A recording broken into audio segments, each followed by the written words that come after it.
Guys good evening. आज म होइन के बनाउँदैछु, के भन्छ यो कटर के ज्याकफ्रुट होइन। मलाई त्यो कटर होइन पाकेको त मन पर्दैन, यो चाहिँ मलाई मनपर्छ होइन। त्यसमा म यो अन्ली प्याज लाइक के ginger garlic paste and tomato first of all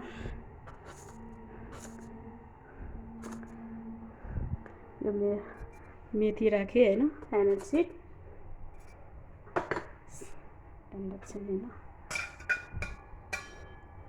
आज चाहिँ तेल अलि धेरै राखेको छु है, 1 चम्चा बढी। यो चाहिँ मेरो मासको दाल होइन। अब यसमा चाहिँ अलि छान्नुपर्छ नि, आज घिउ राखेर यस्तो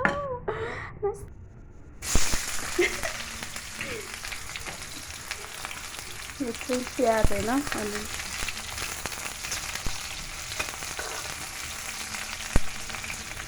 गाइस प्याज अब रातो भयो होइन, हल्का रातो भयो। अब म यो राखेँ ल।